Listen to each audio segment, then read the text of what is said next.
thank you for taking the time to access Gary's site and to get a little more information on what Gary's all about. My name is Patrick, and I want to thank Mob Studios in Seattle for providing this venue to conduct the interview as well.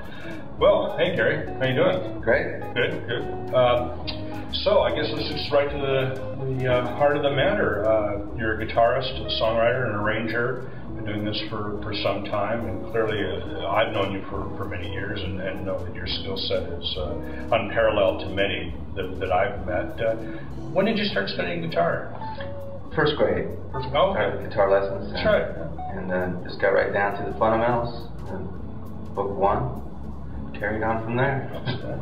So clearly you have a studied approach. It's very methodical and it incorporates the fundamentals that are necessary in order to reach the skill set and craft that you've had done. What was the approach method and the thought process that you were taught, and tell me about your teachers? Well, basically just learning to read standard notation and then eventually improvising theory. My first teacher was Steve Mack. Later was in a band called Pacific Gas and Electric. Oh, yeah. And then moved to San Francisco. They had a group called Indian Puddin' and Pipe, which just recently I discovered an unreleased album of theirs that I was able to purchase.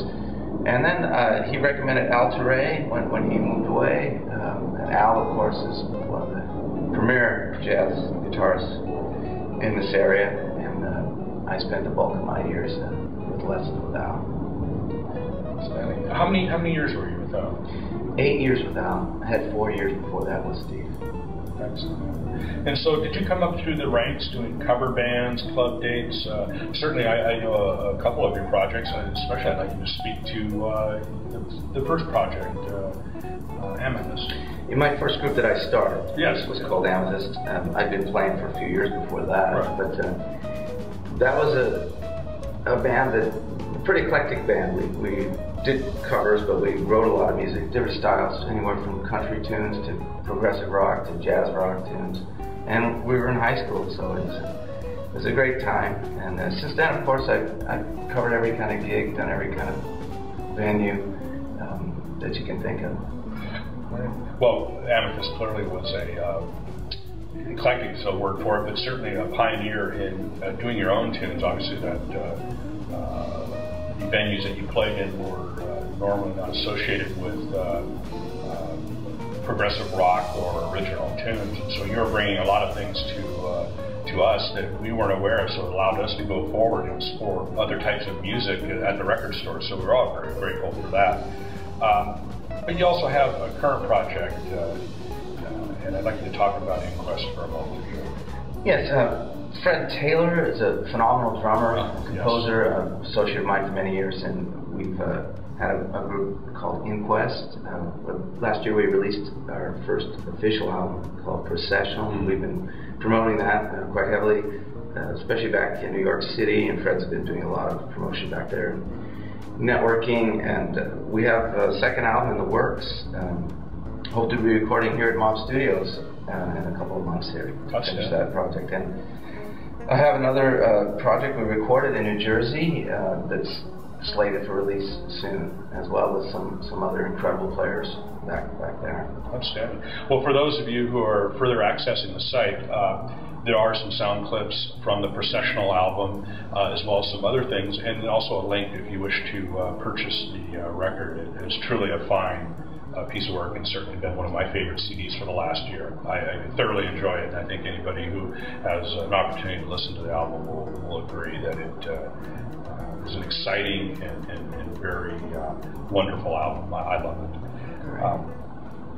So, you know, you also have an affinity for the singer-songwriter genre, and sometimes I think you identify with that as well as being just a jazz writer, arranger, player. Talk about the affinity of the singer-songwriter. Well, I'm pretty eclectic. I'm also a big record collector. Yeah. As well. Yes. But no, the singer-songwriter genre is a tremendous has a tremendous effect on me. I love to just sit and play and sing tunes. I was raised on Simon Garfunkel, Peter, Paul and Mary, and Joni Mitchell, you name it.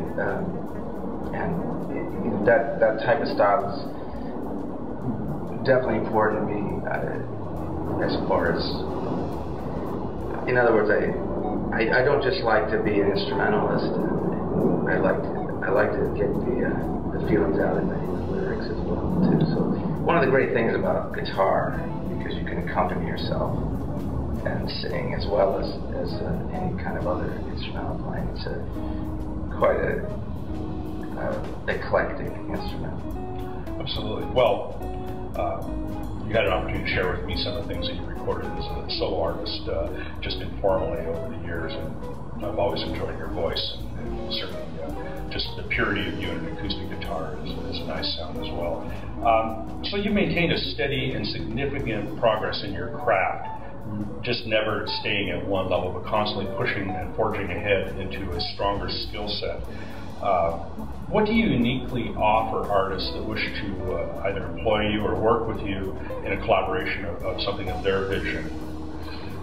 Well, primarily being able to read charts, just having the ability to just take material that's just written down and work it out. That's definitely a strong suit. And improvisational skills, of course, along with that.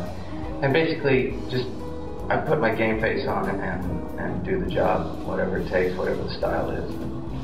Well, and you have some intangible qualities as well. I mean, certainly the quantitative things of being able to sight read, to arrange, to work, but also working well with others. And, obviously, we've spoken in the past, time is money, and studios are oftentimes, the projects are almost dictated by accountants because of the budget. You have an easy way of working with people and bringing together and coalescing a group effort into kind of a unified vision. Talk a little bit about your intangible qualities of how you work with others in the studio.